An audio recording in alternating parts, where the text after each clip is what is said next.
মিথ্যে কথা। চোখের পানির টানে যদি আপনজন ফিরে আসতো, তাহলে অনেক আগেই আমি আমার হারানো বোনকে ফিরে পেতাম। এই 15 বছর ধরে কত চোখের পানি তো ফেলেছি, কই আমার কাজল তো ফিরে এলো না।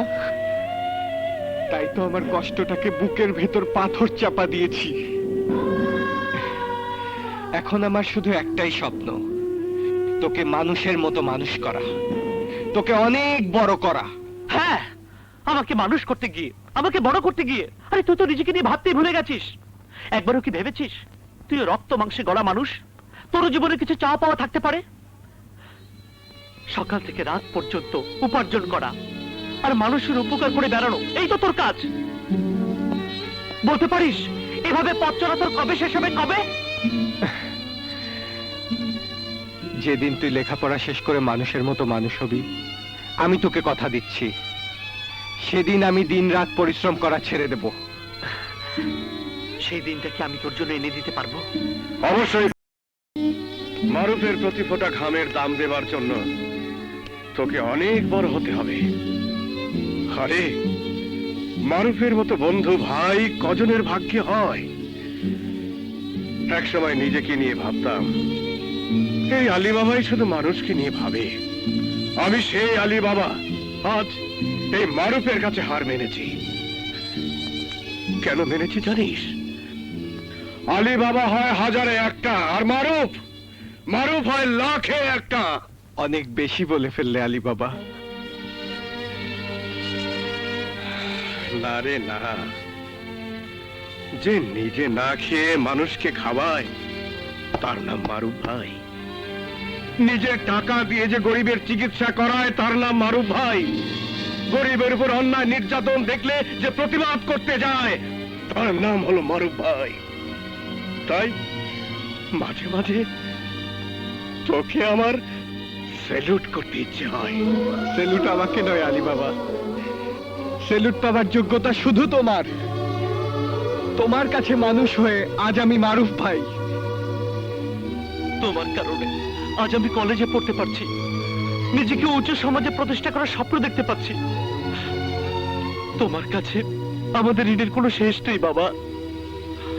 বাবার কাছে ছেলের কোনো ঋণ থাকে না। তোরা তোরা আমার সন্তানের মতো, আর সন্তানকে মানুষ করাই বাবার দায়িত্ব। আমি শুধু সেই দায়িত্বই পালন করছি রে। দুলা ভাই একটা কথা কম, বইলে ফেল। সকাল থেকে দেখতেছি আপনি যার কাছে মাল বিক্রি করতেছেন তার এই মাপে কম দিতেছেন, ঘটনাটা কি? আর বলিস না রে, এই ঠাডা পড়া রোদ্রে মাথাটা আমার গরম হয়ে গেছে। কোন কি মাথা গরম কইরা তো কারো মাপে বেশি দিতে দেখলাম না। মাথা গরম হয়েছে ঠিকই, তবে এত গরম হয় না যে মাপে বেশি দিয়ে দেব। বেশি কথা না বইলে যা কনিকে লন্ডন থেকে আমার জামা কাপড় তুইলে নিয়ে আয়, তার বোনকে নিয়ে আজ আমি সিনেমা দেখবো। যা তাড়াতাড়ি যা। যাইতাছি। এই আলুর খাঁচি বাজা ফালা দিস না আবার। এই ব্যারামটা কি আমার ভালো হবে না রে? ওরে বাবা রে, মনে হচ্ছে রে এখন বার হয়ে যাবে রে। যাই কামটা সাইরে আসি, ভালো ভালো লেট্রিনটা। হ্যাঁ হ্যাঁ, কি ব্যাপার গো, দোকানে লোকজন গেল কোথায়? হ্যাঁ, কাটু নাকি রে? এটা আবার কি? কি ব্যাপার, এখনো রেডি হও নাই? যাইবা না ছবি দেখতে? হ্যাঁ, কি কি বলছে? কি ব্যাপার, তোমার হাতে এগুলো কি? অন্য কোথাও যাওয়ার নিয়ে যাচ্ছে নাকি? ধরা পড়লে তোমার হাড় মাংস আমি চিপায়া খামু। জলদি রাখো, রাখো। নাও, তাড়াতাড়ি আমার গলার মালাটা পরায় দাও। দাও, তাড়াতাড়ি দাও, দেখি। লাগে তো। শালির বেটি শালি, আমার বউর সাথে লেটার পাঠার করছে। শালা দেখাচ্ছি ওরে হারামজাদা, সুযোগ পেয়ে তুই আমার বউয়ের গলায় হাত লাগিয়ে দিয়েছিস, তোকে আমি গুলি করে মেরে ফেলবো। ওর দিকে হাত বাড়াইলে তোমার ওই হাত আমি কাটতে হালামু। করছিস কি বউ? তুই তো স্বামীর হাত কেটে ফেলবি। তুমি যদি আমার স্বামী হও তাহলে এটা কে? হ্যাঁ, সালা একটা কানা ডাকাই আমার মতো চেহারা, মনে হয় এটা আমার জমজ ভাই। ওইটা নকল, আমি আসল, বুঝলি? আমি তার স্বামী। তুমি যদি আমার স্বামী হও তাইলে কানে কানে ওই কথাটা কবি আমি শুনি। তোমার নাকের ডান দিকে একটা ছোট তিল আছে, আর হাঁটুর নিচে বাম দিকে একটা কাটার দাগ আছে, তাই না? তাই তো, তুমি তো আমার স্বামী।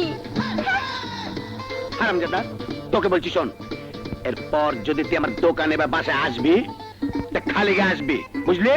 ও মোর জ্বালা, বুঝলাম তো। এরপর থেকে শরীরের কাপড় চোপড় খুলে আসবো। আপনি জানতো, চলো নাইলে ছবি শেষ হয়ে যাইব। কনিকা, ও আমার জান, কেমন আছে গা? ছাড়ো, দোকানের মধ্যে এত দেরি করা লাগবে না। দেরি করে এসব সোহাগ দেখাইতেছো। নাও কাপড়গুলো ইস্ত্রি করো, আজ ডেলিভারি দিতে হইব। বাহ, জামাটা তো খুব সুন্দর। হ, এইগুলো সর্দার কাবিলা ভাইয়ের জামা। ইস্ত্রি করে জামাগুলো কাবিলা ভাই বাড়িতে দিয়ে আসো। আমি যাব বলছো? তুমি না আমার জানো, পরাণের পাখি, আমার কথা তুমি শুনবা না? শুনবো মানে? তোমার জন্য আমি জীবনটা দিতে পারি, তুমি যদি শুধু ও বুঝছি। চুমু দিয়ে আমাকে কাজ করে ফেললো। আর কি করম রে, মরে গেলাম। হ্যাঁ? এটা এখানে কি করে? এই, হ্যাঁ? তুমি এখানে কি করো? আজকাল লন্ডারিতে কোনো কাপড় চোপড় তুমি না, যাও। হ্যাঁ? আরে কি বলছো তুমি? আরে আমি তো তোমার প্যারেন্টের স্বামী। ইস, হ্যাঁ, আমার মাথায় যে কি আমি হইলো? তোমার স্বামী। আচ্ছা, তুমি খালি গায়ে কেন? আরে যে ঠাডা পড়া গরম পড়েছে, এই গরমে কি জামা কাপড় শরীরে রাখা যায়? দেখো আমার শরীর ধরে কত গরম। দেখি, হায় হায় রে, শরীর কত গরম। চলো চলো ভিতরে চলো। আরে না না, এখন ভেতরে যাবো না। এক কাম করো, আমাকে ঠান্ডা পানি খাও। আচ্ছা আচ্ছা, আমি তোমার লাগে পানি নিয়ে যাও যাচ্ছি। নিয়ে আসো। বাপরে বাপ কি গরম, এই ফাঁকে যাই একটু হাত মুখ ধুয়ে আসো গা। না না না, এই চাকরি আর করা যাবে না। মানুষের বাড়িতে হাঁটতে হাঁটতে আমার পা ব্যথা হয়ে গেছে গা। কনিকা, তোকে কাছে পাওয়ার জন্য আমি কত কষ্ট করি। নাও, পানি খাও। খাও। বোধহয় পেশ লেগে গেল রে, ভুল করে তো আমাকে পানি খাই হায় দিল। হায় রে, দেখ শুনি কিভাবে গামাইছে। আরে কি ব্যাপার, এটা কি ছেলে? আরে আরে, আল্লাহ রে, আল্লাহ রে, আল্লাহ আল্লাহ আল্লাহ। আস্তে আস্তে ডুব গুলেও, আস্তে আস্তে খাও। আরে আস্তে আস্তে খাও। মানা, কার সাথে কথা বলছিস? আমি তো এখানে রে। হায় হায়, কে রে, তুই আবার এসেছিস? হারামজাদা, বারবার তুই এনে বসে আমি আজকে। তো কাপড় নিয়ে এসেছি। তুই গায়ের কাপড় ছাড়া আসলি কেন? আপনি তো বললেন গায়ের কাপড় ছাড়া আসতে, তাইলে আমার এই এলাকা ছাড়া করবেন। আর যদি তোরে আমার বাড়ির আশেপাশে দেখি, তাহলে তোকে কাইটে কুচু কুচু করে দুনিয়া ছাড়া করবো। হ্যাঁ, আমার দুনিয়া ছাড়া করার লাগবে না, আমি মহল্লাতে আসবো না। দেখেন তো হারামজাদা, হারামজাদা লেগে আর একটু হলে আমার বানা। সংসারটাই ভেঙে যেত। না, তুই বারবার এই ভুল কেন করতেছিস? আমাকে তুই চিনিস না। আমার কি দোষ? ওর চেহারা তোমার চেহারা তো একই রকম। মামা, তুই তো ঠিকই বলছিস জ্বালায় মামা, পড়ছি না? যে আমি। আচ্ছা, আমার চেহারার সাথে ওর চেহারার মিল হইলো কেমনে? আচ্ছা, বাপে কি আবার দুটো গোপনে বিয়ে করলো না তো? বেশ লেগে গেল রে।